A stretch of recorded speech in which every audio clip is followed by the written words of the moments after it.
Hello everyone, and welcome to yet another round of the Danish Esport Racing Championship here on the Esport Racing channel.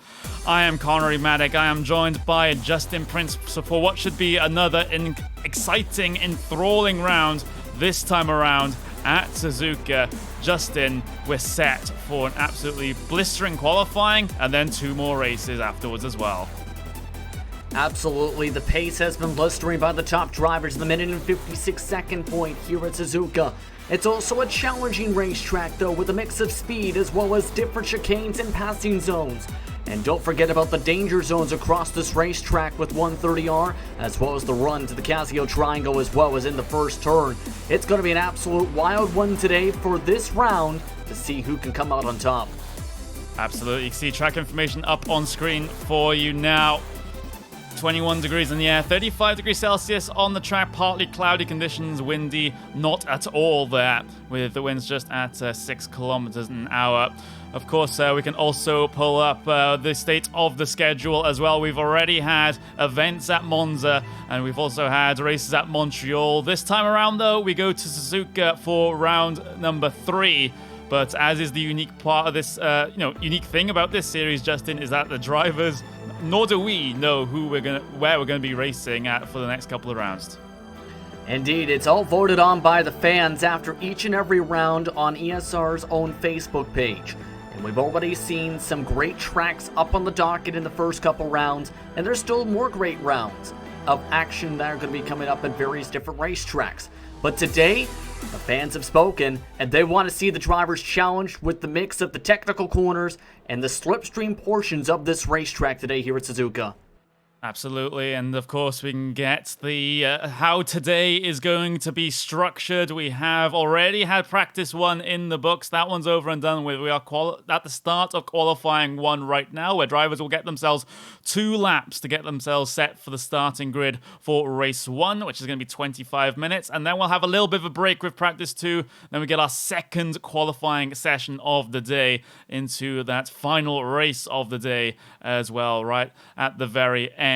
But with all that said and done, we do have qualifying here underway in this round of the Danish Esport Racing Championship.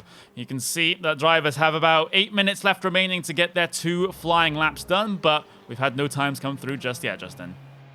Yeah, a lot of the drivers still keeping their tires nice and cool before they hit the loud pedal here. And we've seen with qualifying how difficult it is. You lose a couple tenths on the second lap, so it's such an important part of qualifying to make sure you don't make a mistake on lap number 1.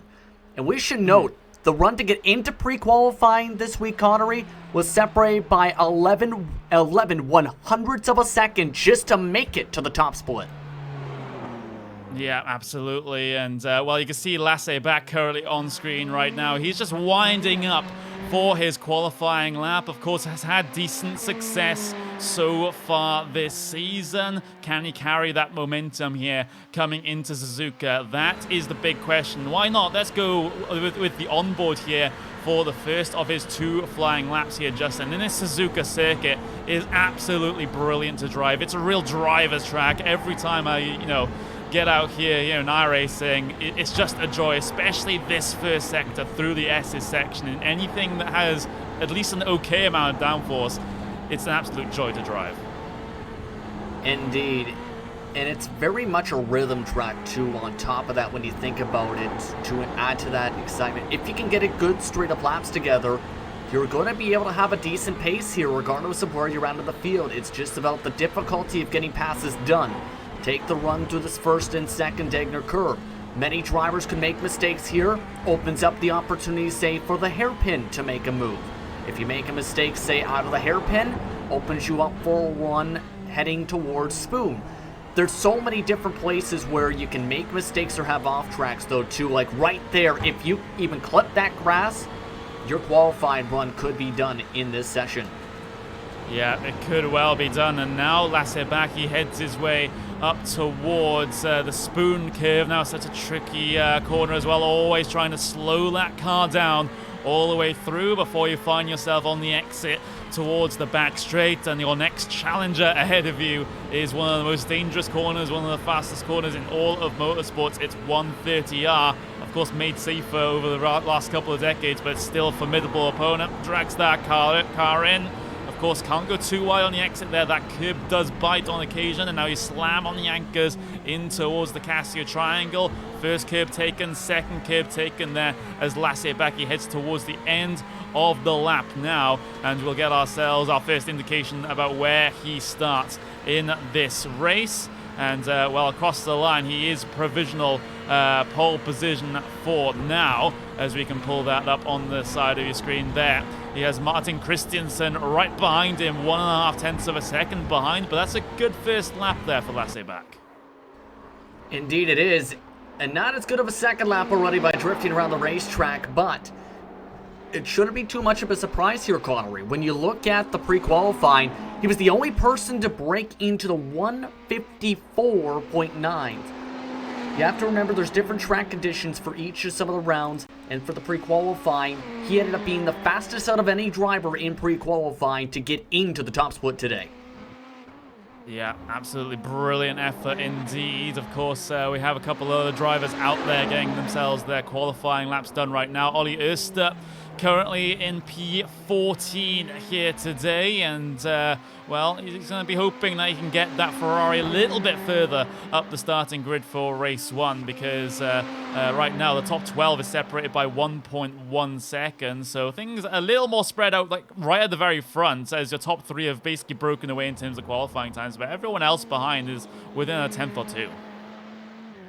Yeah, and that's what I meant really with how close it was just to make it into the show. You had some of the names we normally see up on the top splits, like Thomas Wick, some of the Jorgensens, Dennis Fraser-Simonson down the running order, and they weren't off the pace too far at all.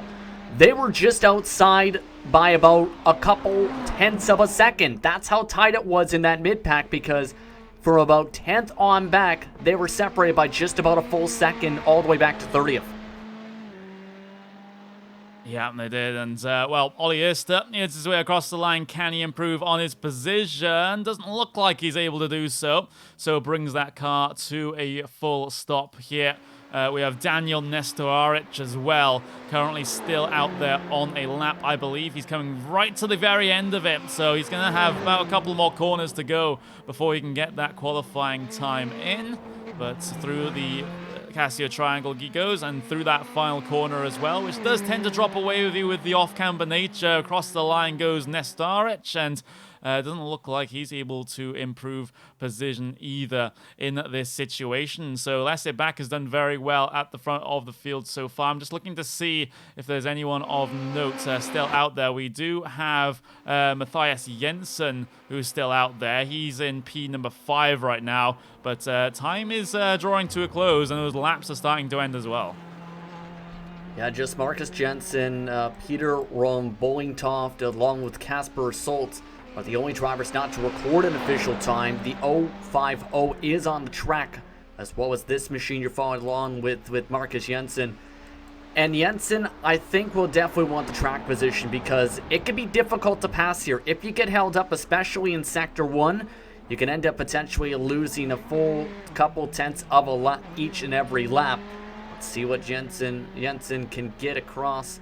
Marcus Jensen in the currently with a decent time. Matthias Jensen coming across the line and stopping, no second time for him.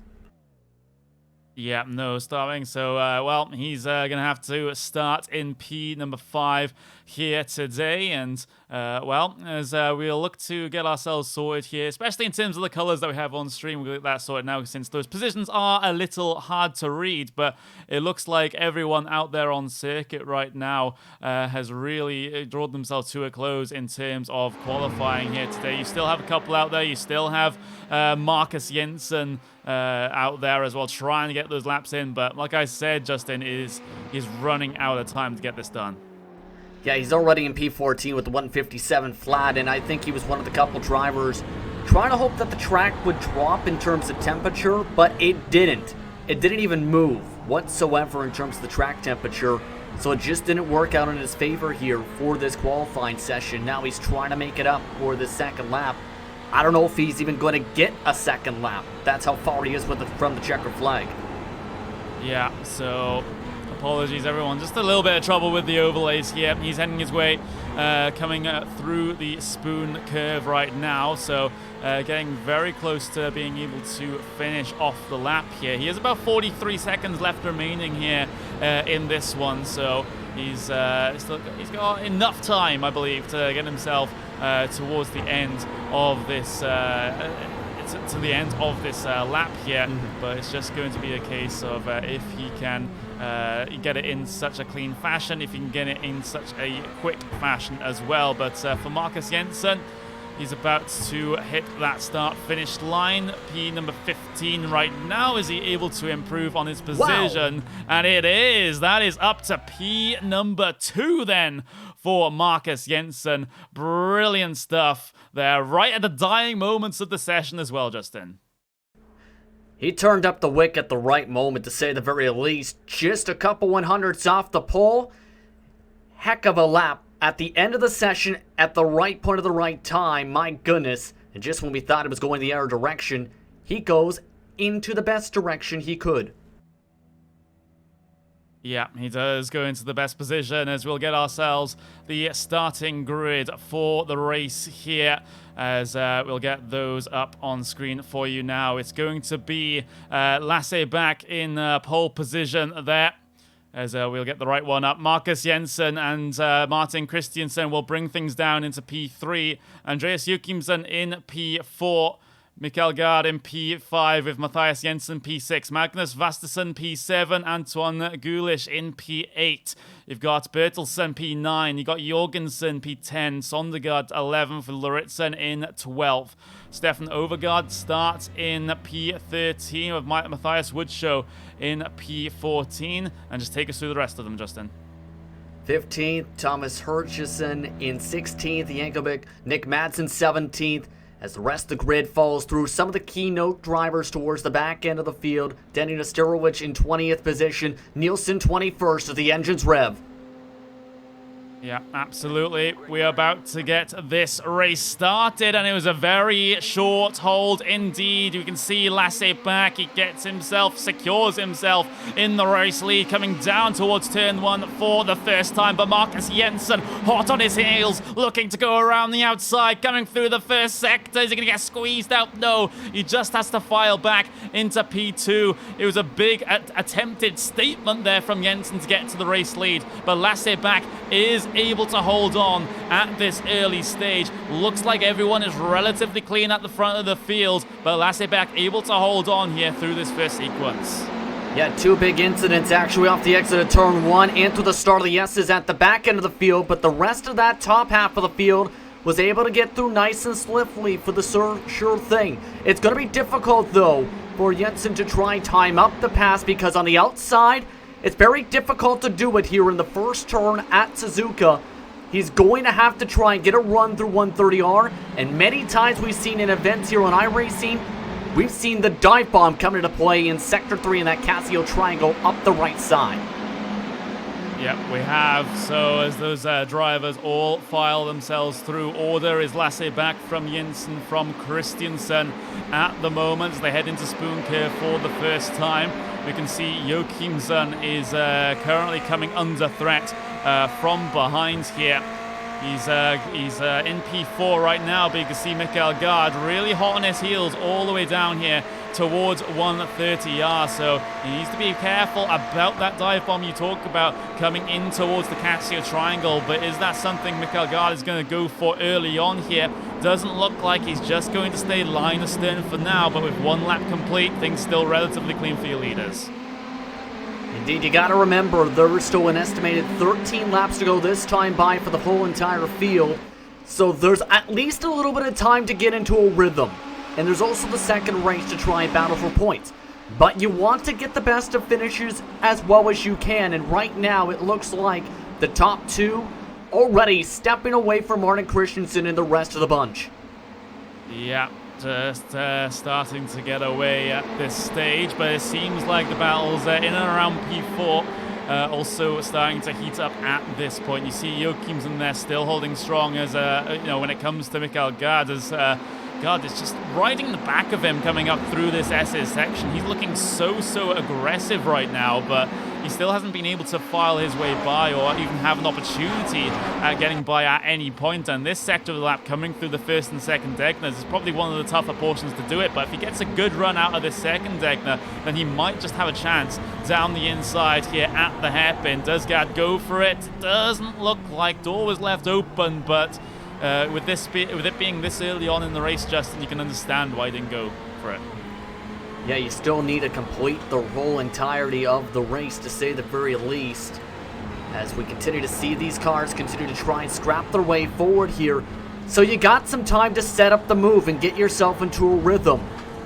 If you end up risking something too early, you risk the chance of contact, and what's worse than a clean race car to finish in a good finishing position? A damaged race car at the back end of the field. It looks like, again, Mikael Gard is just waiting for the right chance at the right time to go for the dive. Yeah, looks like that's going to be the case right now. But Gard, again, still, at least right now, he has been kept at bay in that Pro Electric React Esports car. But still, heading his way through the end of the next lap then. 21 minutes left remaining in this race.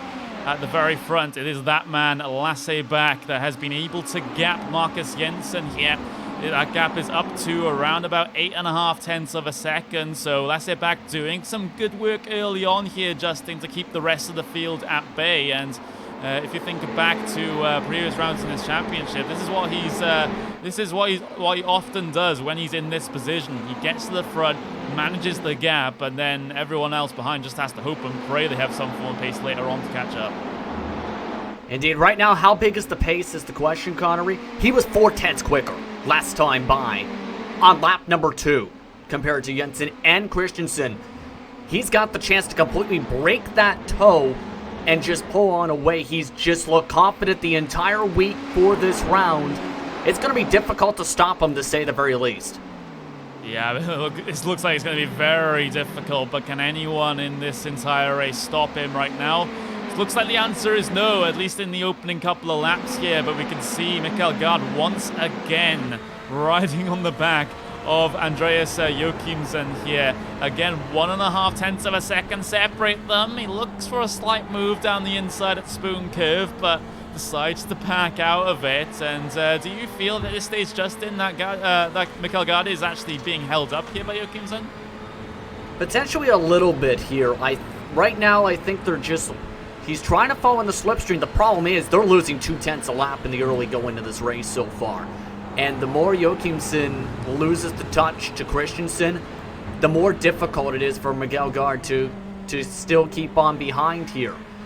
So I think he's a little bit quicker at this point. It's just a matter of needing to time up when he gets the slipstream of the run, and he's just not getting as much of a rotation off the corner out of the Casio triangle to set things up in turn 1 specifically, and hasn't been close enough to even attempt anything to the Casio triangle in the first place.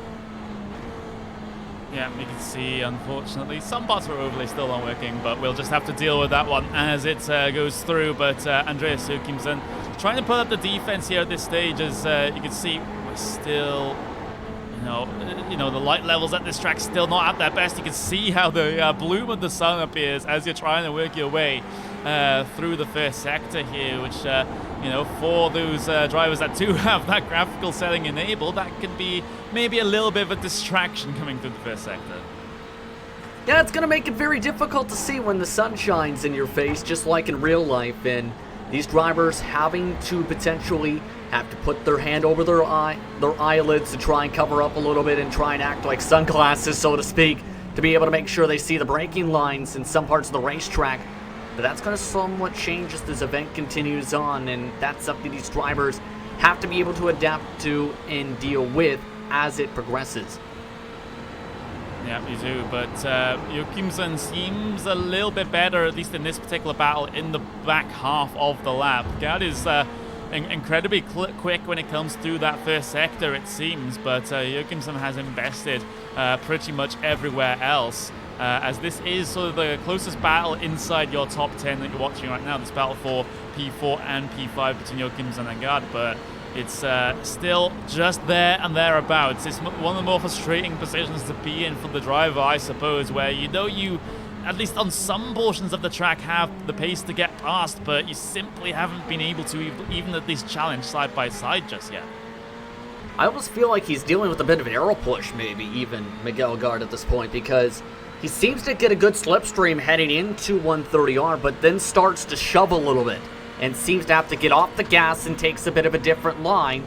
That, in turn, can affect how you drive the corner, right? With the arrow push, it can make you tighter and make you have to not go as quick in the corners. You have to wonder if that is starting to actually affect him a little bit, or if he's just pushing too hard, because he's been very aggressive right up to the curbs in the technical corners, while it's been more smoother for Joachimsen. Yeah, he's been very, very smooth indeed, as we will pull our attention off of that battle here, at least for a couple of moments, because there has been a couple of things happening further back in the field. You have Kasper Stolzer, who's currently in P number 13, and while he's currently trying to track down Nick Madsen here for P number 12 out there on circuit, and you know, he sort of gotten himself into the same sort of situation that Gard has, where he's certainly got the pace to be able to get past, but it's still no opportunities have arisen just yet. I'm reminded back to, you know, the first couple of races of this season, where the first laps, or the first, you know, 3 or so laps were absolutely chaotic, but in this one, everyone seems to have a little bit of a better temperament. Yeah, everyone's nice and patient here. No one's been sending any bonsai moves quite yet or being over-aggressive.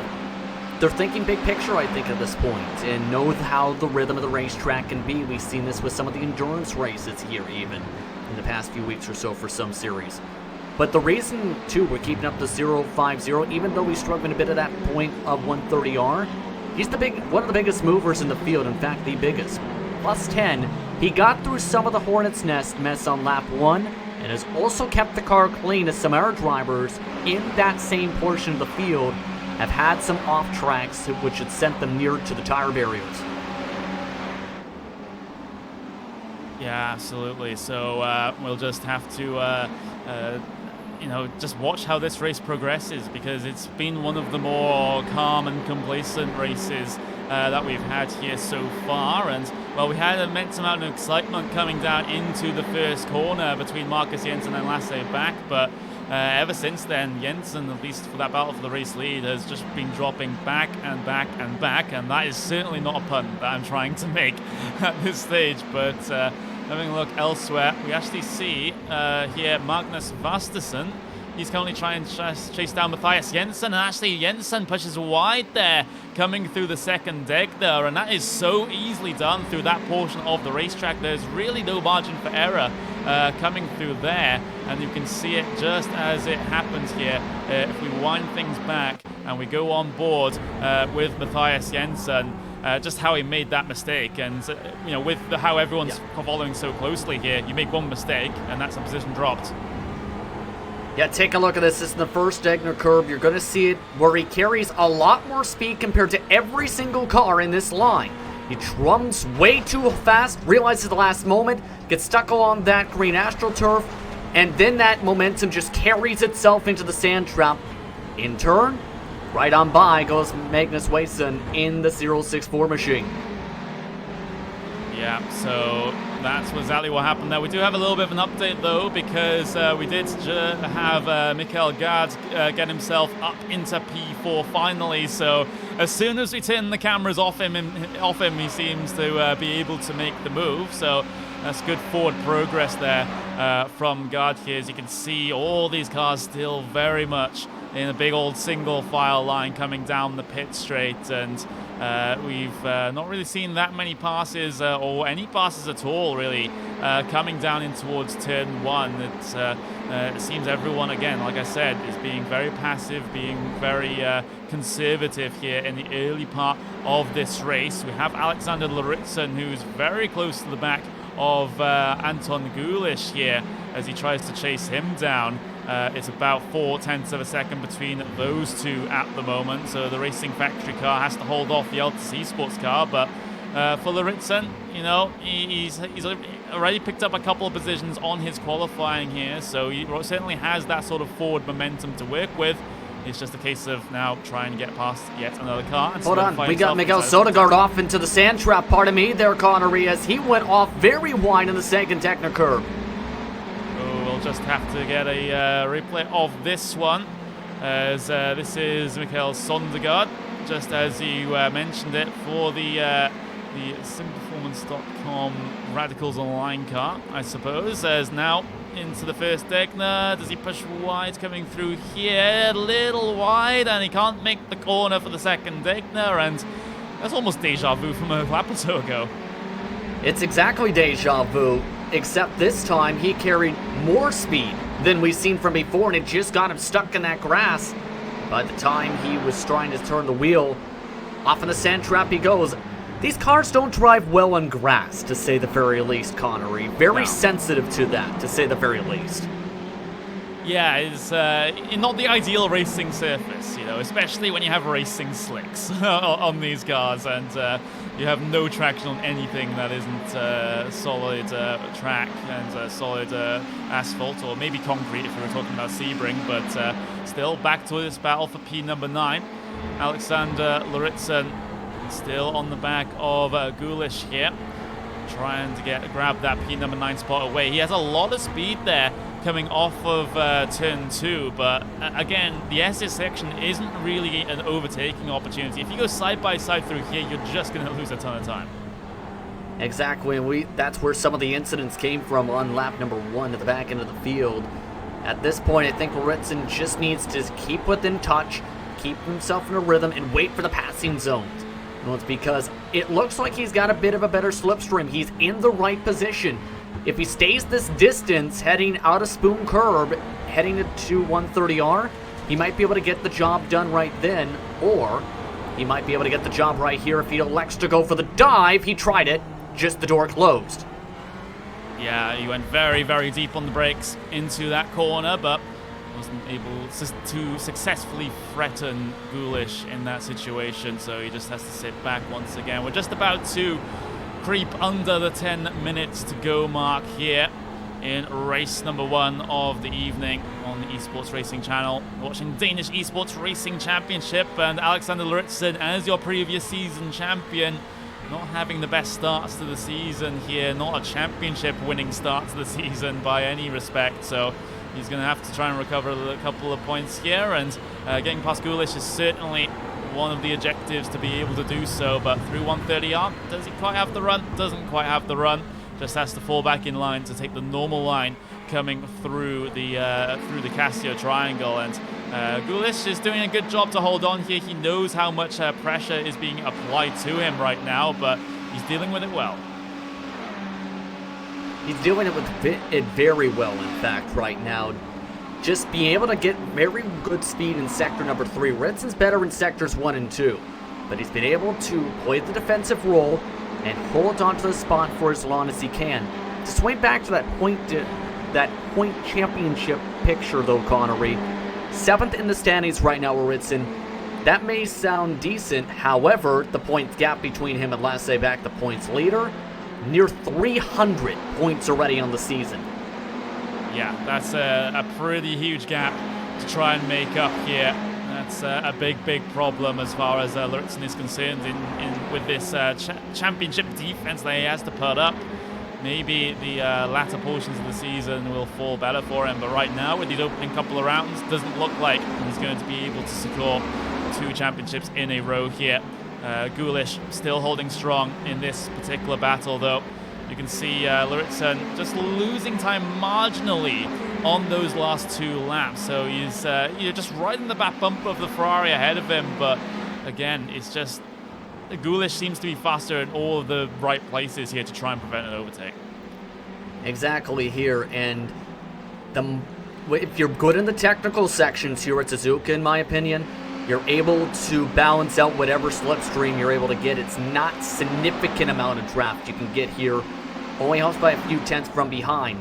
Should note, though, that P3 is slowly creeping in because Christensen is under attack by Gard. They've been having the defensive line played amongst the two of them for the past 2 laps. Yeah, so it's basically a mirror image of this particular battle. We'll get a look at it. You can see Martin Christensen. He's in P3 right now, but he's going to be threatened by Michael Gard then in that blue and white Pro Lagriati sports car up against the red here of well, the logo says the Radicals Online machine, but I somehow doubt that is the that is the case given the graphics. But right now, Martin Christensen is being chased down there by Michael Gard. Pro Adriati Esports. You can just see those lap gaps up on your screen for you now. You know, 1/10 of a second, 2/10 of a second, 2.5 of a second. Gard is reeling him in, and you know, you never know. Maybe over the next couple of laps or so, he'll get himself a decent chance of getting by. And for Michael Gard, a top 3 finish here in race 1, that just extends his advantage that he already has in this championship. Yeah, already 2/10 gained last time by, and this time has a chance for a dive. Christensen took the corner very wide through the hairpin. That just opened up the door for Gard, however, had to check apart and lost a lot of the momentum he had been building the past couple laps. Yeah, he has, and, well, it was a bit of a look. It was a bit of a suggestion to Martin Christensen that Gard is here, and he's ready to pounce just in case Christensen makes any form of mistake. Gap is up to around about 4/10 of a second, 3.5 of a second as Gard closes it up in terms of the draft here on the way in towards 130R. And if Gard can keep himself close here, he might have an opportunity into the Casio Triangle. Is there any defensive move from Christensen? No, there isn't. The door's been left open, and that Pro Ladriati sports car can dive down in. But Christensen's been spun. He's stranded in the middle of the circuit right now with traffic coming, but he's able to return to the safety of the grass and get that car spun back around. But that wasn't the plan from Michael Gard. That was nowhere near the plan for Michael Gard indeed there, but that's the risk you take when you dive it up into the Casio Triangle. Let's take a look at this out of 130R. He got the perfect run down the long straightaway off of Spoon Curve and was able to set it hard on the brakes by at least 30-40 feet deeper. And there's the risk, though, of if you're side by side right here, the driver above you might try and pinch. And that time, door-to-door contact for Christensen, and all he could do is try and get it straightened out as he blinked his lights in frustration and did a 360 in the grass. Yeah, he gets cycled down to P11 at the moment, so that's a huge amount of positions lost there from Christensen. And of course, that sort of incident, Justin, will be investigated by the stewards, and with the time remaining, I doubt they'll be able to get enough time in to get a penalty in before this race is done. It'd be quite a miracle if they are, but Michael Gard, P3 right now, might not be at the end of this race. Yeah, we'll have to see how they elect to score that one for race number 1's points totals here, but a pretty big significant move there. He's still 5 seconds back a second. Joachimsen did make a slight bit of contact, we should know that, in the Ronin Simsport machine, but is still in 4th. By the way, that battle for 8th position we were keeping up with, Lauritsen was able to get on by after a mistake for the 018 as we were showing all of that intensity. Yeah, so Lauritsen has been able to gap the car behind as well. You can see Gulish now 1.3 seconds behind. So as soon as Lauritsen was able to get past, he instantly pulled 1.3 seconds over his competitor there. So Lauritsen now on a bit of a charge. And if you look at him compared to the car ahead now, which is Bertelsen going to be the next car down the road, we'll get updated lap times the next time they head their way across the start-finish line. But 2.3 seconds, a couple of laps to go. Maybe not possible here for Lauritsen, but he's had a decent race at least. Yeah, a decent race, a decent points haul overall, but for him to have a chance in the championship, it's going to be difficult when your top competition in terms of the point standings is the fastest driver on the racetrack still. Lasted back 1.6 seconds ahead in the S's at the moment, with an estimated 1.5 laps to go and 3 minutes on the clock. Yeah, look at that. Gap between your race leader and P number 2. You can just see Lassie back 1.5, 1.6 seconds ahead, and you can see on the lap gaps that it has hardly changed over the last 3 laps. Jensen's just still within that margin. You know, he's, they're trading marginally in terms of lap times here. They're running lap times within about half a tenth of each other, but, you know, there's no point in running those sorts of, running that closely in terms of lap times towards the end of the event. You need to try and be catching here at this stage for Jensen, but it's seemingly not possible for him at the moment, as we have 2 minutes and 20 seconds to go, and Lasseback, well, it looks likely that he'll be able to pick up yet another win here in this series. Just has to make sure he doesn't make any mistakes here. He's again been the fastest driver this entire week so far, pre-qualifying, qualifying for race number 1, and now in race trim, the fastest lap of the race, the fastest driver every single lap except for a couple. It's just been a near picture perfect race. He's made the perfect lines work and has really shown a strong, consistent pace. As this has continued to go on, should be potentially the bell lap here or close to it, 140 to go.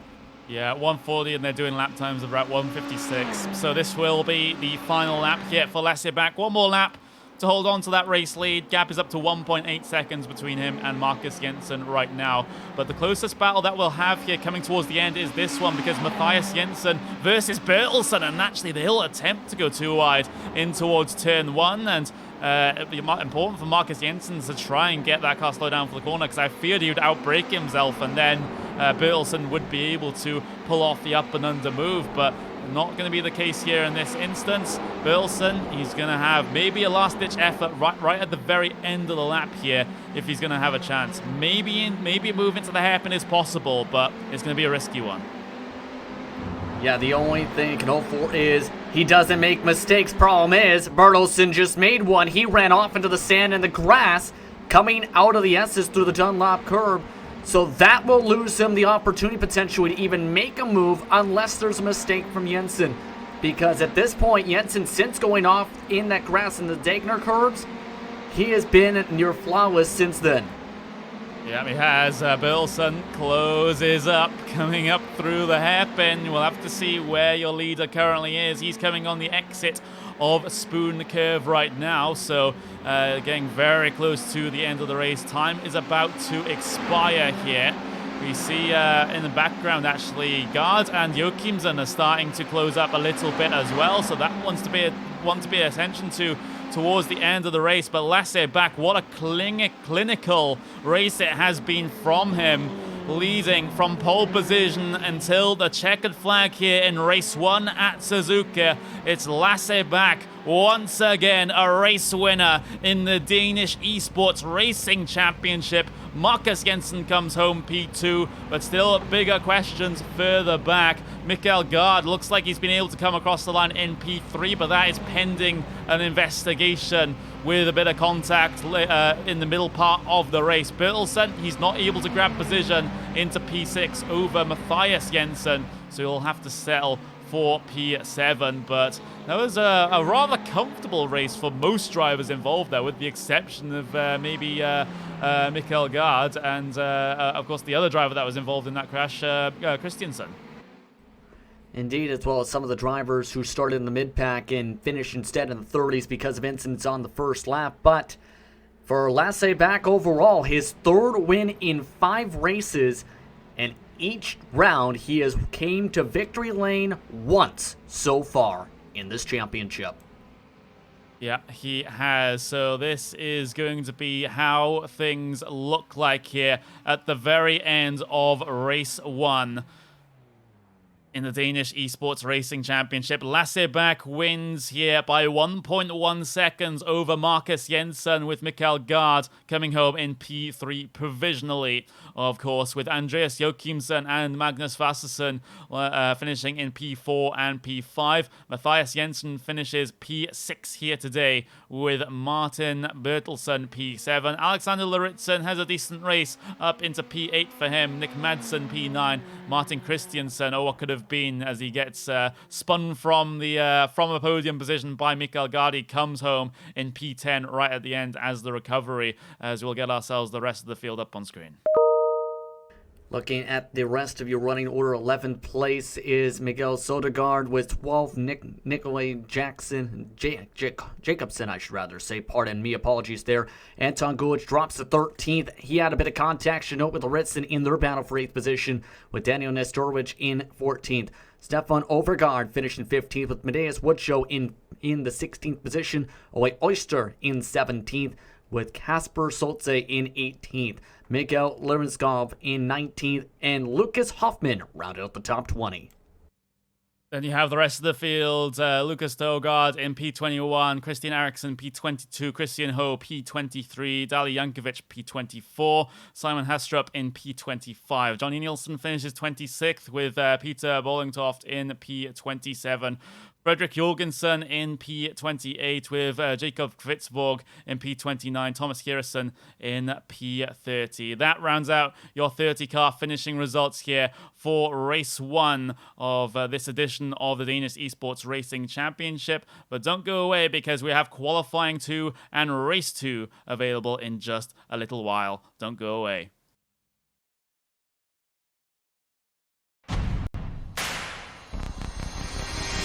Vinderen af Danish Esport Racing Championship får chancen for at komme ud og køre i en ægte racerbil på Jyllandsringen. Men det er altså ikke hvilken som helst racerbil. Det er nemlig en Ferrari 488 Challenge-bil.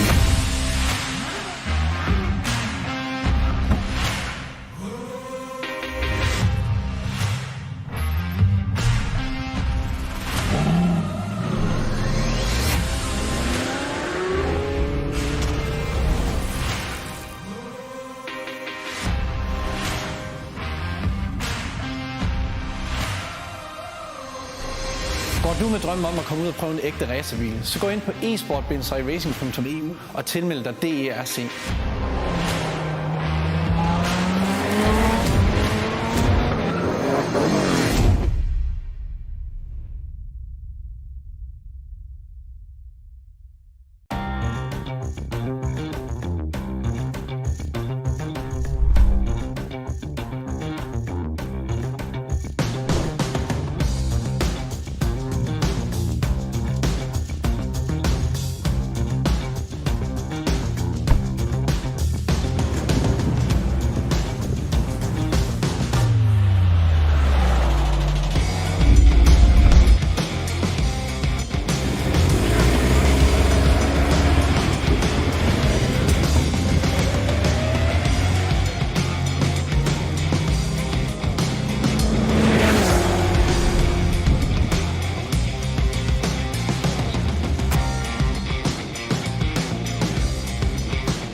with. What amazing.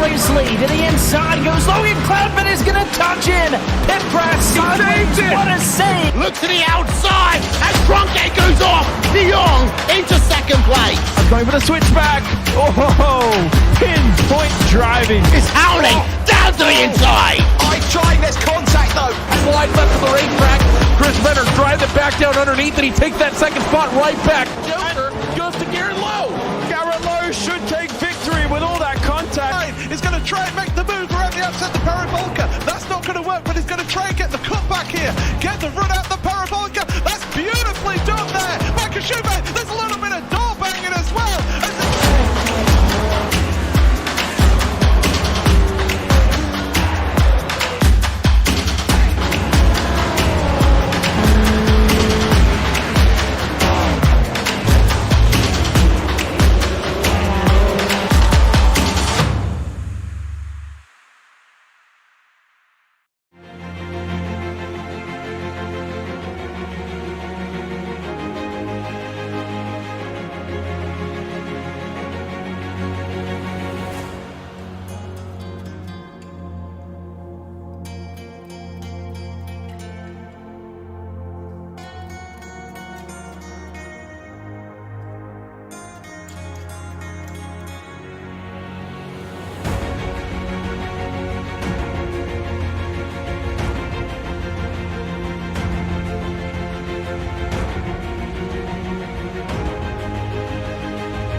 Hello everyone and welcome back to the Danish Esport Racing Championship. We've already got race 1 done and over with. but we're just getting ourselves set up for the second qualifying session and the second race here at weekend number 3 of the Danish Esport Racing Championship. I'm Conor Maddock. I'm joined by Justin Prince, and last race, Justin, we saw once again Lasse back top of the pile, like in pre-qualifying, seemed untouchable. Absolutely, just pure domination by Lasse back, your points leader entering tonight's round. And it has just stayed that way throughout this entire event so far. It's going to get interesting though, because the track temperature did kick up this time for the second race of this round. So it's going to be curious to see if the drivers can deal with that extra little bit of oversteer, even though it's just a little touch hotter. The wind's kicked up a little bit as well. That's up to 21 kilometers an hour in this situation. So a little change of the track conditions here for the drivers to deal with. But, you know, this series has been all about adaptability because the track doesn't get announced until very late. So you don't have that much time to practice, and to have changing weather conditions on top of that is just another element that you have to have the adaptability for. But we're coming towards the end of our second practice session here, and we can see that man right now who I believe the protest has gone through. So Mikael Gard's still under investigation after that mid-race incident between himself and Christiansen. He managed to get P3, final step on the podium. It's just still hangs in the balance whether he'll be able to keep it or not. Yeah, that's still going to be a discussion, because that move, by the way, would technically put him provisionally in P2 in the standings if it ends up staying a top 3 podium finish. So that was not just a move for a battle for the podium, it was a move to get up inside the top 2 in the standings and try and gain ground on Lasse back. So we'll have to see if that's going to end up being the case or not. He's third in this practice session. Lasse back, though, currently just in 5th right now in the session. He ran a 157 flat. The drivers in the 156.5s throughout the circuit. Yeah, and, well, we can get the lap times up on screen for you now. As, well, maybe our graphics will refuse to do so, but it is Jensen currently leading in terms of practice here. Christiansen second place, with Gard in third, as Joachimsen and back, as you quite rightfully mentioned, back yet to get himself inside the top 3 or so here in practice. But of course, this is less practice and more warm-up, I suppose, just to get used to the track conditions for race 2. Just to be able to adjust and see, do I have to run the lines differently? Make sure you get your rhythm together before you start qualifying, and then get ready to hit the loud pedal for realsies, so to speak. There's about 90 seconds for those drivers to do so. It's basically just track acclimatization, essentially, Connery, right now, if you're a driver right now, to make sure everything is all good to go with your setup, your car, and basically all your iRacing equipment and everything else before we get the green. Yeah, and, well, just that period of adjustment around about, you know, a minute left of to be able to do that. But, you know, with this, you know, this is coming into another qualifying session now, so it's not like other series where you have multiple races in one day, where you have reverse grids come into play. You know, you have to do qualifying all over again, and for some drivers, it is pretty tough to be consistent in qualifying, because on one of those sessions, you might have an absolutely wonderful lap that you've never pulled out the bag before, but then you'd have to try and repeat that performance here in qualifying too. That's difficult. Yeah, it's extremely difficult, and we've seen multiple times, Connery, in these rounds so far, the qualifying order for the top 10 can completely flip upside down and go inside a blender. That's how much can change in just one difference of a qualifying session, because of how differently you potentially could approach the times and the laps in the corner. You're not going to hit the same marks every single time at lap 1 for a qualifying session, and this format proves that. Well, session is about to draw itself to a close then. That is going to pre-practice over and done with, and now we get ourselves changed over to the qualifying session here. Of course, the rules are exactly the same as in qualifying 1. You get yourself 2 flying laps here, and that is going to be it. And we'll just have to see what the order is coming into race number 2 here. As you can see, the session has now started. 10 minutes of qualifying here. Now going to get themselves underway. Are we going to see any surprises here for this one, Justin? I think based on the hotter temperature, as well as some of the wind, some drivers may wait, because more so the wind pops up to me, because right now, the way it's gusting, it makes it more difficult in the turns for stability. It can make you really snap around a little bit more compared to, say, a very calm, non-windy circuit where it's, say, 3 miles an hour, or that would be about 7 or so kilometers an hour, give or take. It's something you have to adapt to. And it can make it difficult for some of these drivers if you get the wind gusting at the wrong place, or if you're going down one of the main straightaways, you get it as a headwind down the straight, say, through Spoon Curve all the way to 130 or down the front stretch.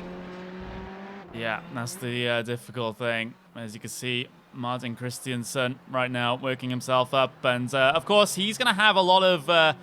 he's going to have a grudge left over from that first race, that's for certain, because he was running quite comfortably inside that top 5, inside that top 3, but then an instant out of his control, at least as far as our assessment goes. We have to wait for the stewards in case of their assessment is anything different.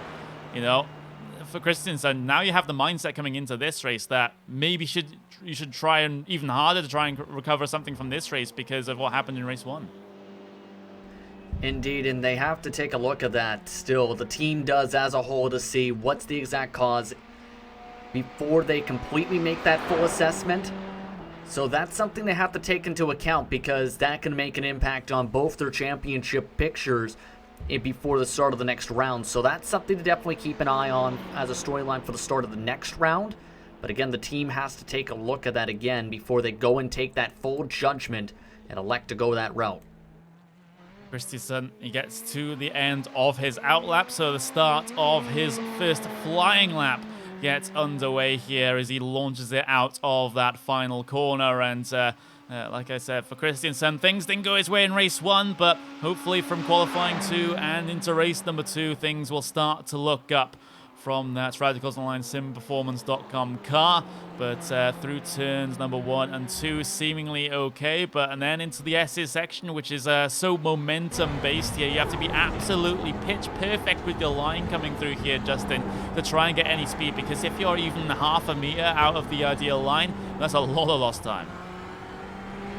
Yeah, absolutely. It's going to get very difficult for these drivers to get that max line. One of the main things Christensen was doing compared to the others was he was very aggressive in Sector 1, and that's where I think it helps set up the time for the rest of the lap.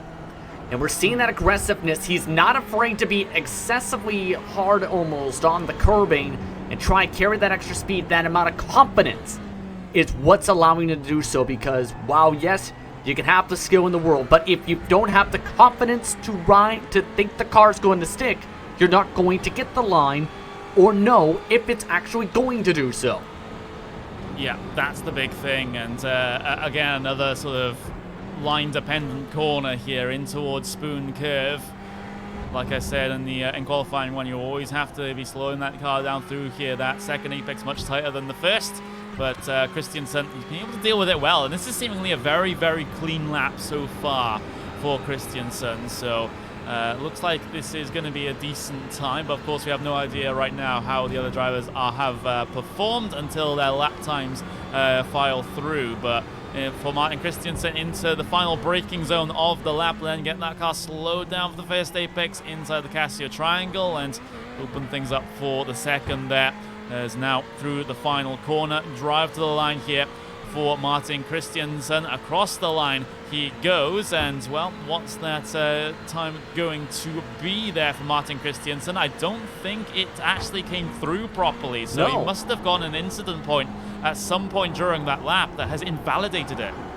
I'm wondering if it was actually in the second danger curve, because he was running a bit hard on the curbing and maybe clipped the grass there.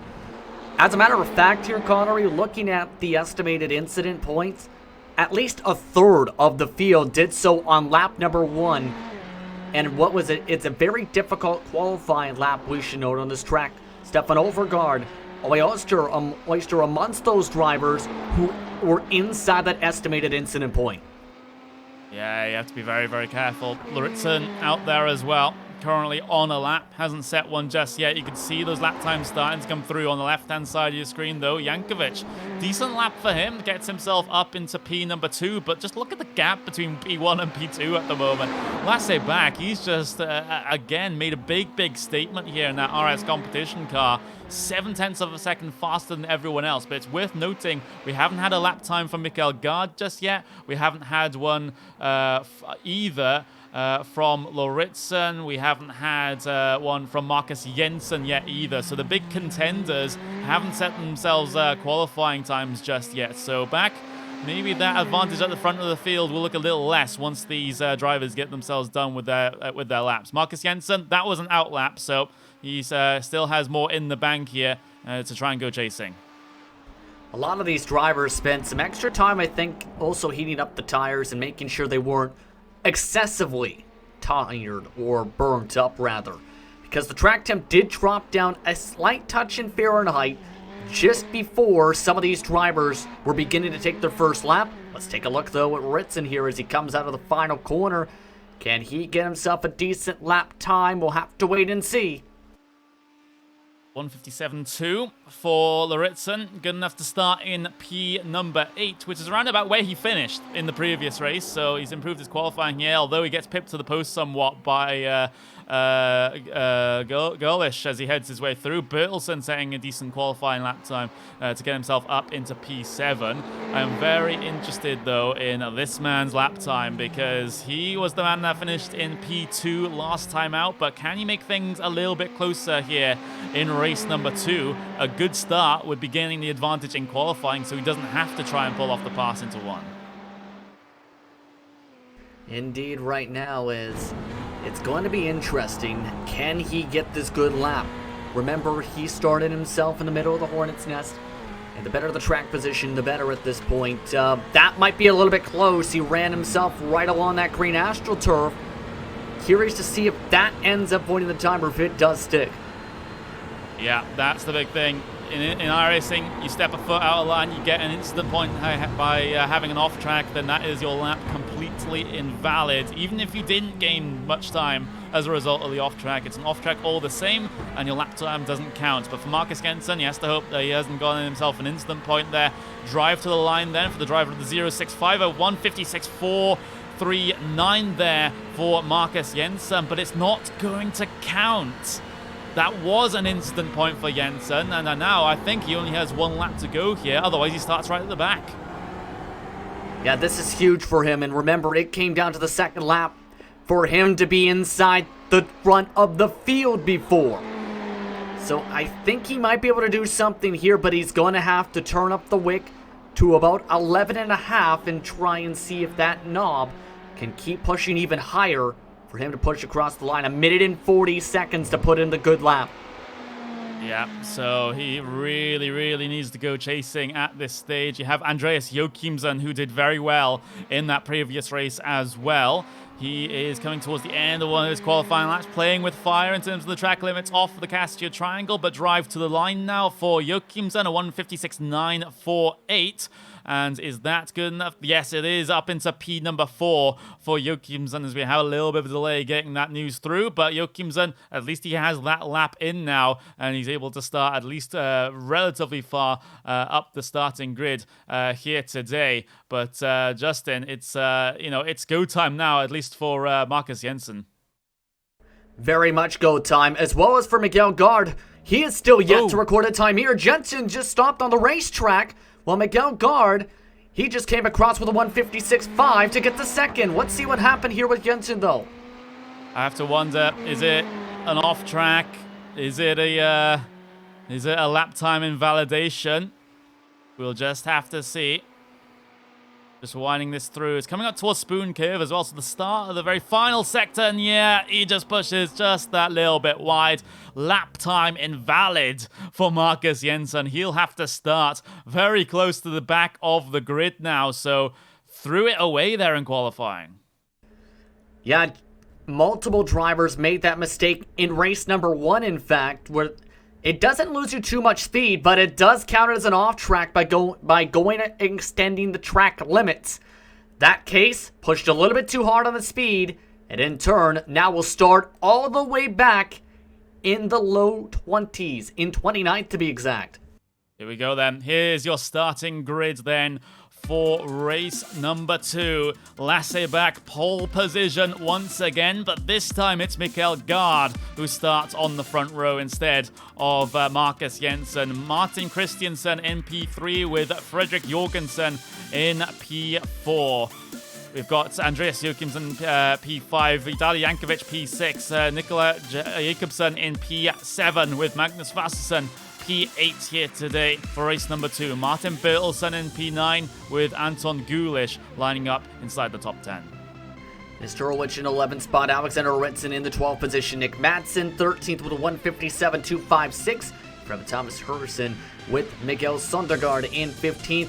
Matthias Jensen starts in 16th position with Johnny Nielsen in 17th. Stefan Overgaard, Jacob Back, Chris Borg, and Matthias Woodshow round out the top 20. Then we have Haystrup, Levenskov, Stolzer, Eriksson, Öster, Hoffman, Daugard, and Jensen has to start right at the back next to Bollingtoff. But we will get ourselves the race start in just a couple of moments' time here. Just waiting now for those red lights to show. They'll soon turn to green. What's going to happen here then in race number 2 of the Danish Esport Racing Championship at Suzuka? You can see the defensive moves already as those guards on the outside try to track back towards the racing line. And now Lasse Backe does lead here in towards turn number 1 and 2 with Mikael Gard in tow. We got Christiansen, we got Jorgensen as well heading their way through there. Jakobsen is coming under threat though from Dalje Jankovic in the background. But he's even able to secure position. They're side by side just that little bit further back as well. Jankovic and Jankovic and Vassersen, I believe that is, in that black car. They're still going side by side, coming through the first sector for the first time. And now they position themselves for the first and second deckers as Jankovic just has to fall behind for now. Vassersen well held when it came to that side-by-side battle through the first sector for the first time in race 2. Much cleaner start, in fact, for race number 2. This time, every single car who made the green was able to get a good launch. Drivers charging hard in the hairpin, in fact, just behind the drivers who followed along with the 8th on back. Should note, though, that Marcus Jensen did not take the start. I repeat, the 065 did not take the start for race 2. Yeah, he is actually still on pit lane, and we can get ourselves a shot of that. Marcus Jensen did not take the start. He still remains on the pit lane here, so that's a big one in terms of his championship here. But as you can see, the race leading, well, I was going to say the race leading group, but they're all entirely in one train still. But Lasse back still leading this one. He looks to make it 2 for 2, but Mikael Gard, oh my word, the exit of 130R, that one was a bit scary. Here's the concern, though, if you're Lasse back, and you have to know this if your team has told you this. He was about in the same 10th or so in some lap times, Mikael Gard was, when he was able to get by Joachimsen. So there's a chance he might be able to give a challenge to Lasse back. He just has to keep within reaching distance, this time by a 157.3 to start the race. For Lasse back, a 157.9 for second place as that goes down the board as they get their first full lap. Should note, just an estimated 12 laps to go this time rather than 13. Yeah, that could factor into things because it was very Trouble close. Nielsen. Oh, go on. Johnny Nielsen's off in the grass in the S's. Yeah, we'll get that up for you. Johnny Nielsen having a couple of problems, and looks like he was involved in a bit of a battle with the 073 as well. That's Matthias Woodshow on the outside coming through turns 1 and 2. And what happened here to Johnny Nielsen is that car on the inside, now the outside. Oh, he gets tagged around, and that is a pretty heavy impact with the barrier. Yeah, that is heavy amounts of damage. A little bit on the right side. Should be still a bit to go, but that's a lost amount of time that puts him all the way at the back of the field. But you talked about it a little bit in how if you go double file in the S's, danger can happen. That time, danger struck quickly. Yeah, it really, really did. As I said, not much margin for error when you go side by side through the S's section, and you know, you're also going to get heavily threatened from behind if there's a third party looking to get involved as well.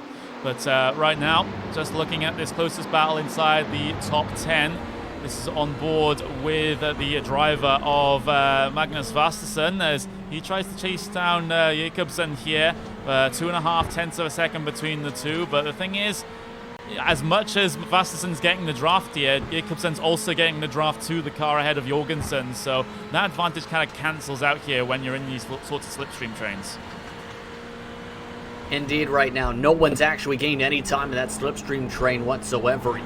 For you to have a shot down the straightaways to get that toe and go for the move, you're going to have to do two things. One, be good in Sector 1, especially in the S's. Two, be good when it comes to the run out of the Dagner curve up to the hairpin and the hard braking zones across the circuit. And three, get a good run up out of the spoon curve to time yourself up to the back bumper of the driver behind. If you don't do any of those three things, you will lose the toe potentially or not even get enough speed for you to gain any ground on the entire lap. Yeah, that's the big thing, as Vastersen now around about 4 tenths of a second behind. As you quite rightfully mentioned at the very start of this race, Justin, another very, very calm start here. You can see Vastersen going very, very deep in towards that hairpin. But all it just does is maybe gain a little bit of time on the brakes here, trying to be very big and very threatening in the wing mirrors of Jacobsen here. But he looks to still be holding strong at this stage. Just to give you a little bit of an update on the race lead, because there is Lasse back, and just doing Lasse back things, it seems, right at the front of this field. You can see his gap back all the way to Mikael Gard now, 8 tenths of a second.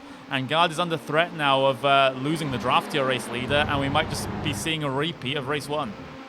Yeah, that RS competition driver in Lasse back, said it yourself, has been doing what he usually does. Dominant, and you can see how strong he is, especially in the Casio triangle to pull away. A lot of confidence in that machine where he's able to get corner exit off the technical corners. That good Casio triangle exit alone just helped him just about break the toe away. Yeah, you can see that gap is just about teasing with the second margin now, so more pace needs to be found from Mikael Gard, and there it is, 1 second separating P1 and P2. So back just charging on ahead here without a care in the world. It's basically a Sunday drive for him, and everyone else, they're just left to pick up the pieces right now. You can see Martin Christiansen, though. He's starting to get pretty close here to Mikael Gard. He's keeping him more in check than Gard is keeping Lasse back in check. Yeah, right now this is where the pressure's going to come a little bit. Christensen looking a bit better compared to race number 1 right now. The thing is, though, there's that arrow push a little bit, and there's the mistakes. That time did make one right there as Wayson's had a problem in the 064. Oh, the 064 as Vastersen, we can just see him right there. He's having to give up a lot of positions, and what has happened here, we'll just have to see as he drops now down in towards P20. Is it a big error coming down into the first Dagner? Well, yeah, hard over the curb, and yeah, we've seen it 3 times already this race now. Or these past 2 races, I suppose. Yeah, exactly. He hit the inside curb and then actually hit a bump along the second curbing up to the second Dagner curb. And as soon as he hit that bump, it just launched him off into the sand. Couldn't even lock it up. You don't have any traction at that point. You're just holding on for the ride. Just nothing you can do. You've seen on the RPMs. He struggled to get that thing wound back down until it hit the tires. Yeah, that's quite significant damage now to Magnus Vastersen. Doesn't have a front end to that Ferrari anymore. Somehow it's still going, but he's not going to be able to grab a good result at the end of the race as a result of all that. So unfortunate there for Magnus Vastersen, as He was one of those drivers holding on early threats coming into the first sector for the first time. But, you know, with a couple of laps in the books, it looks like his race is already starting to draw itself to a close, unless he just wants to limp that car home. But still, elsewhere, look at this train, though. Look at this trio. Jankovic, Bertelsen, Hiresen, all within a very tight 3-car pack there, coming through the first sector. And, well, this is for positions 8, 9, and 10 here. As actually Jankovic involved in this one at the front, so P7 and back here. So that is looking very, very close indeed. And just one of the many potential flashpoints that we have in this race. Yeah, and that, with these close quarter driving lines at this point, you're hoping someone doesn't make a mistake here and collect everyone else. Just following along the same line into a rhythm until you see an opportunity for yourself. Hello! Ooh, that was a big, big statement there from Hiresen, I believe. As that 002 car had a big old look into the hairpin, but it looks like he's been able to, well, not quite make much progress, but that was, again, it was still a big old show of the nose to try and scare his opponent. But looks like right now Bertelsen is able to keep himself ahead. Hiresen, you got Luritzen as well, also now starting to get himself involved in this one. So this potentially could get pretty spicy given the right ingredients. And Luritzen, he looks like he's the paprika. Yeah, he's got the prime premium real estate and cooking ingredients to try and have a perfect meal of P number 9 at this point. That dive really slowed up momentum in Sector 3 for the 002 at this point, but it's going to take an hour lap or so, I think, for Luritzen to time it up. He has closed the gap to the back end of that train, we should note, by 3 car lengths compared to the same section of the track last time by. Yeah, look at that. You can just see lap number 5 closed up 9/10 of a second. So Luritzen on the charge once again. He has lost a couple of, he's had a fairly interesting start to the race, I suppose. You know, still struggling to gain positions, but it seems like Luritzen in clear air pace, he simply has the upper hand over a lot of the cars in this field. It's just when he gets stuck in traffic, it starts to have a little bit more of a problem. So hopefully for Luritzen, he's able to deal with these cars in quite swift fashion. But from the evidence that we've seen throughout race 1 and the start of this race, it looks like it's very difficult to try and get past on relatively equal machinery. Absolutely, and you can see already the defensive line. As soon as someone does something like that and they aren't spooked off the line, it makes it difficult. Compare that to, say, Miguel Sondergaard just behind them. If you get a good run and scare the driver off the line, you end up having the opportunity. They were side by side with Nick Madsen, in fact, in the hairpin last time by, for comparison. They were actually door-baiting one another just a second ago. Yeah, and it looks like they're still pretty close here as well.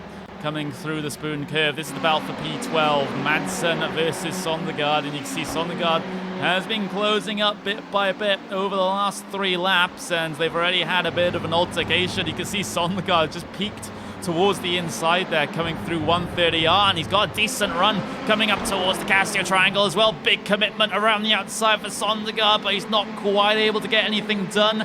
Tries to get the better line coming through the second apex, but now Sondergaard, he's in prime position to try and do something now in towards turn number 1. He's just sitting in that slipstream. You can see Madsen has to go all the way to the pit wall here to try and defend position. Battle for P12 on down in towards turn 1. No opportunity to nip down the inside at turn 2 either for Sondergaard. Madsen, he holds on. Yeah, that Team Brask machine really playing the defensive line that time by, knowing if he didn't go and do that move, he loses that position. So at this point, he's just trying to hold on as much as he can, get the best points result he can get. Because if he gets on past by Sondergaard, that opens up the door for Daniel Nesterowicz to try and make a run in the 024 machine. Yeah, it might just give that opportunity as those Ferraris dance through the Degner section, where these cars have been quite on the limit. We've seen multiple drivers already push wide through Degner 1 and to have, either a trip through the gravel at best and an impact with a barrier at worst. But not the case here in this particular battle just yet. But as those drivers tried to find every single half a tenth of a second possible and, you know, go to the very extremes of what this track and car can do, maybe that's when the mistakes start to set in. Absolutely couldn't be where, as well as when these tires get a bit worn. Mind you, there's still an estimated 6 laps to go. And the amount of fall off at this point, still about a tenth or so in some of the cases. So these drivers are dealing with some of the wear. And the slipstream is helping him balancing out the times, but it's going to get a little bit more and more difficult to make it through some of these corners. That time, Madsen a bit slower of a run compared to Søndergaard through the 130R. Yeah, just that little bit. As you can see, he's losing a little bit Put of on a ground. slowdown up ahead for the battle for P7. Oh, there is. And, well, you can see Lauritsen, he's right in the middle of it as well. As I believe that was Bertelsen that got himself the slowdown penalty. But Lauritsen versus Hirsen into turn 1 and 2. And Lauritsen's able to pick up the position. But here comes Bertelsen trying to recover on that slowdown penalty. Side by side with Hirsen coming through the S's section. He goes out into the grass and narrowly avoids Hirsen. He has to push wide coming through the first sector as well as Bertelsen. Now he abandons the move. Now he has to go into the grass and the gravel and get cycled back. But that was desperation to try and make sure that penalty didn't hurt as much as possible. Should correct myself, that was for 8th position, but this just didn't get a good run that time at the Casio Triangle. Ends up getting some contact, Bertelsen did, and it ends up causing all of this. And it wasn't Bertelsen backing out of the incident, out of the contact there. After he got back on the racetrack, he hit the left rear of the driver in front of him and launched off his right rear fender up into the sand. Yep, there we go. We just saw it on screen. A bit of a far camera angle, but it shows exactly what has happened there. Maybe we can get a little bit of a better view. You can see no contact there. It's going to be coming into this section. Bang! There we go. Gets sent off the circuit. So yeah, like you said, it wasn't backing out. He was basically forced to go out wide there as a result of the contact. But returning back to live pictures, he has the car of Nestor Aric ahead of him now. And, well, the recovery starts here. Move down the inside at 130. This doesn't usually work, but he's somehow able to get by. Usually a dangerous move there, but that time able to make it stick and opens up a side-by-side with Overgaard getting the squeeze. Yep, and now Kvitsborg is looking to smell blood in the water, so you can just see how the ruined momentum of one car affects everything behind and opens up passing opportunities. Kvitsborg now looking to try and get the pass over Overgaard in towards turn 1. Kvitsborg around the outside. Has he overdone it a little bit? I think he has, through the middle of the corner and now through turn 2, trying to wrestle a line away, but Overgaard is holding strong here. And he's able to keep the position. You see Matthias Jensen in the background, very interested in terms of trying to get himself involved in this as well. So, like I said, Justin, it's one mistake that just sparks everything. Yeah, it was absolutely the spark that set the battles aflame here, and everyone's getting shuffled. Mind you, this is just for 15th. Things are getting more intense as you go up the running order here in this second race of this round. 4 estimated laps to go. These drivers are not being patient anymore. They want points and want them now as you look at the time differential. Yeah, you can see how much Kvitsborg gains on that previous lap, and you can see Matthias Jensen behind. He similarly is gaining a lot as well, especially on that last lap, 1.5 seconds, and that's as a result of those cars ahead of him just slowing down with the battles. You can just see how much it costs you when you are in a battle to the time with the time for the cars behind. Matthias Jensen, P number 17 right now, still looking to try and recover a couple of positions as we head into the final 8 minutes of the race. You can see the flashing of the lights has already started in this battle as Jensen closes in on it. We have also, further up the field, you still have that battle potentially for P number 2 right now, because you can see Martin Christiansen, Mikael Gard, they haven't really separated out, and if anything, Christiansen's been gaining marginally. Yeah, the slipstream's definitely been helping him keep up with this battle, and he's actually been a slight touch better the Miguel Guard in this race in the technical quarters so far. And they've also been able to keep Lasse back within reach, just 0.2 of a second off of the race leader. So they are doing good so far. You can see how much Christensen's actually trying to match line for line. He's gained the past 3 laps, in fact. That's how well he's taking these lines at the moment. Yeah, he's putting in a lot of work behind that wheel. Has to be careful, though, with the exit of Degner number 1, and goes wide on the exit of Degner number 2 as well. Really trying to stretch the definitions of the track limits here. You can look how deep he goes into the hairpin as well. If you wanted any evidence that a driver is driving to 100% of his capabilities, this is it. Indeed it is right now, and that's where he's been pushing the most. Degner curb, as well as this run right here up towards Spoon curb. He's been not afraid to try and arc it a little bit higher up, this time not as high, and you can see that difference there. Miguel Guard took the risk, took the off track, ramped it down, but Christensen didn't do so, and that just broke ahead by an half a car length to try and go down the straight. Yeah, and, well, you can see the different... Oh, we can see actually Guard actually tapped the brakes a little bit coming into 130R, whereas Christensen didn't. So that's an interesting difference there. Guard didn't seem to be comfortable heading into 130R that time around. It's you do have to get your turning point absolutely perfect there, and now Christensen got a decent run out of the Casio Triangle, but across the line, he's not going to be close enough to be able to challenge. But, you know, more laps like that, maybe, from Christensen, and then he might just have a chance in the dying couple of moments of this race. But it just needs that extra 10.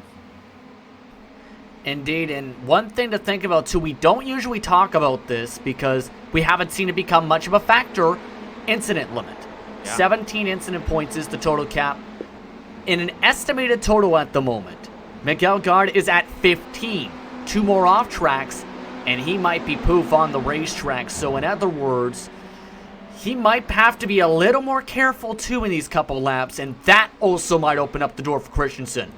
Yeah, that's the thing, because, you know, if you are teasing with the limit, you're going to make sure and be more conservative of how you're driving, and to make sure that you don't risk getting an off track here.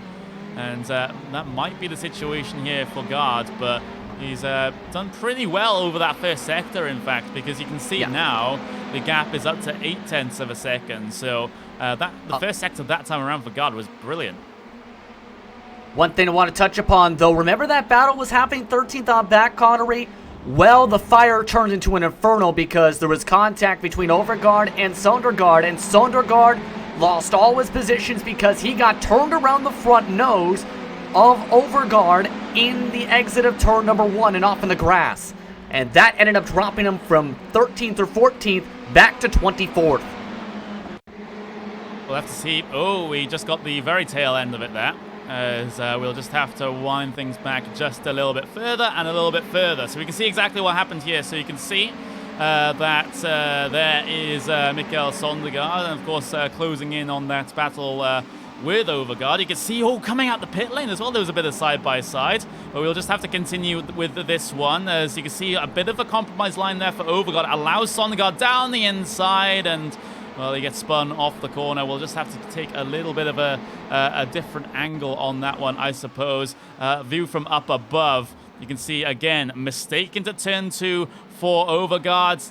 And, well, that was Sondergaard trying to track out, but there wasn't a lot of space to track out.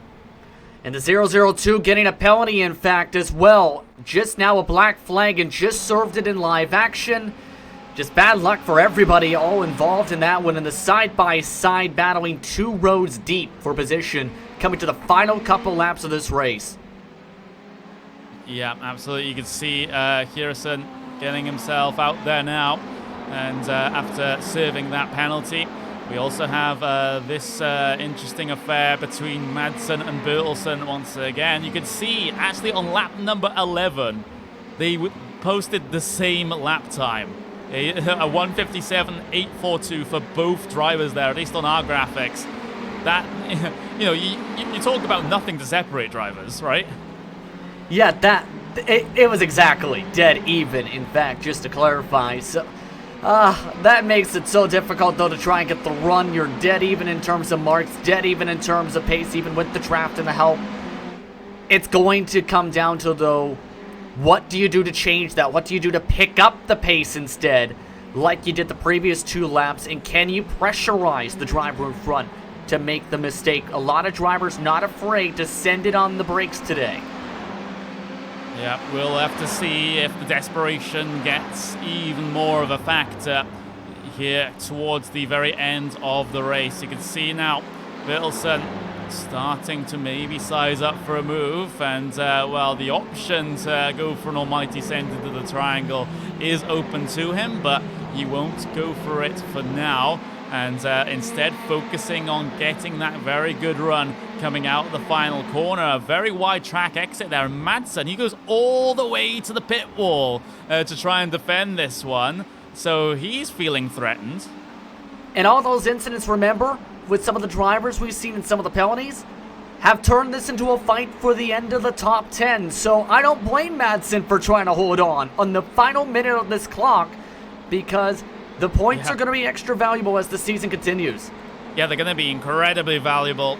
And Madsen, he knows the value of a top 10 finish as well, so definitely wants to hold on. Bertelsen, a little bit of a different line coming through that particular apex of the S's section. 0.3 of a second between the two of them right now. 35 seconds left remaining in this race. So we'll keep you updated on that battle for just inside of the top 10. But meanwhile, having a look towards where Lasse Bak is right now. He's coming through Spoon Curve, so this is going to be the final lap for him. And what a simple evening it's been for Lasse Bak. P1, well, qualifying 1, he gets pole position. He wins race 1. Qualifying 2, he gets pole position. He wins race number 2. That is dominance personified here for Lasse Bak. He's coming up to the final braking zone of the lap. He scores maximum points here today in the Danish Esport Racing Championship. And for the second time this evening, Lasse Bak is across the line and is the race winner. Our first sweep, if I remember correctly, of this season here, Connery. Absolute domination today. And we can see that battle into the Casio Triangle for P number 10, but Madsen has just about been able to hold on there, so he secures a top 10 finish here today. Bertelsen just has to leave that B and finish in P at number 11 as someone gets sent to space. Yeah, that's a bit unfortunate, but post-race shenanigans sometimes does happen. As looking a little bit back through the fields to see if there's any battles going on, but I think that's everyone across the line here for race 2, Justin. Just about here, there is Miguel Sodergaard, who did get a 10-second black flag, who is stopping on the racetrack before he even crosses the line here. So that was involving that contact we've seen with him spun around. He is crawling this thing to the pit lane. Well, yeah, we can see that, yeah, he's not even going to take the checkered flag here. We'll be able to do the race distance in the pit lane, but still not the ideal race for Mikael Sondergaard by any means here. So that is going to be the end of things for race number 2 here at Suzuka of the Danish Esport Racing Championship. And here are your official race results from race number 2. Lasse Bak, once again, 2.1 seconds is the advantage this time over Mikael Gard, as Martin Christiansen comes home with the final step of the podium. And now Fredrik Jorgensen gets himself up into P4. Andreas Joachimsen finishes P5. Nikolaj Jakobsen in P6 with Dali Jankovic P7. Alexander Lauritsen finishes in P8 here today. Anton Gulish P9 and Nick Madsen at the very end comes home with a top 10 finish. Martin Bernildsen coming home in 11th after that stellar fight with Nick Madsen. Daniel Nesterowicz in 12th. Matthias Matt Jensen in 13th with Jakob Bach Forsberg in 14th. Stefan Overgaard comes home 15th with Miguel Lirenskov in 16th spot. 17th was Simon Haustrup with Kasper Solzig having a quiet run, but a +5 this time in 18th position. Ole Oster in 19th with Christian Ho rounding out the 20 spot. Lucas Hoffman comes home P21. Christian Eriksen 22nd, with Matthias Woodshow with his penalty ends up finishing in P23. Thomas Jessen also penalty effective. He sits in P24. Lucas Daugard P25. Mikael Sondergaard right at the very end there, towards the end of the leading lap. P26. Johnny Nielsen, after early problems, P27. Magnus Vasterson with an unfortunate altercation with a barrier on the exit of Degner 2. He finishes in P28. Peter Bollingtoft in P29, and Marcus Jensen did not take the race start for race number 2. But with that, that is going to be race 2 over and done with. But don't go away, because we have the post-race show just after this.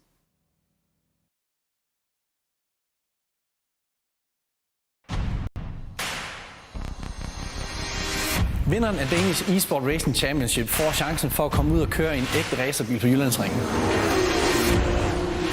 Men det er altså ikke hvilken som helst racerbil. Det er nemlig en Ferrari 488 Challenge-bil.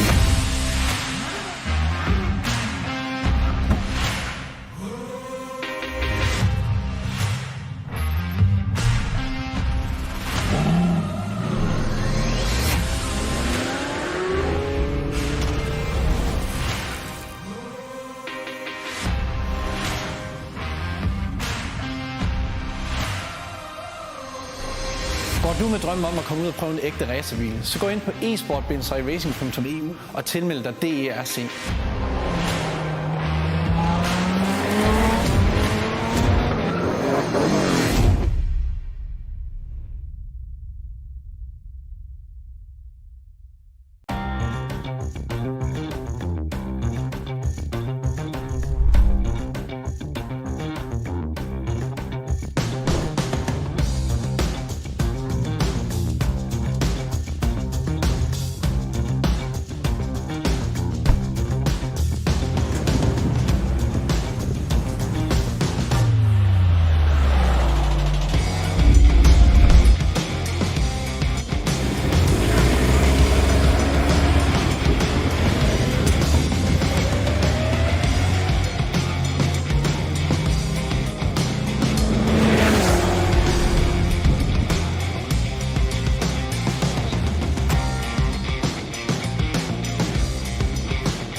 Two races in the books for the Suzuka round of the Danish Esport Racing Championship, and two races where Lasse Bak came away with the race win. I'm Connery Maddock. I'm joined by Justin Prince. You're watching the post-race show here of the Danish Esports Racing Championship.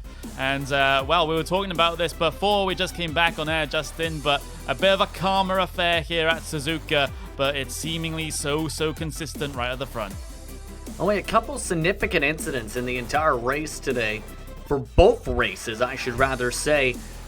I'm absolutely surprised, but it was a stellar performance overall for Lasse Bak, getting the full sweep of today's races here at Suzuka.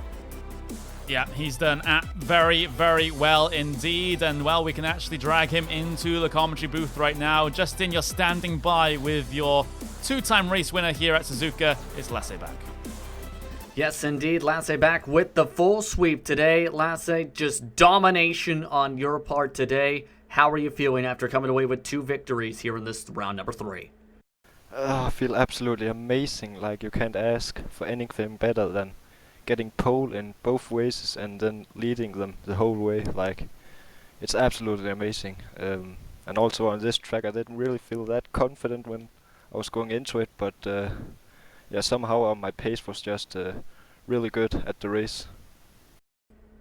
Yeah, I was going to ask, why do you think that was, really, that the pace just seemed to work perfectly for you to be able to pull away from the get-go?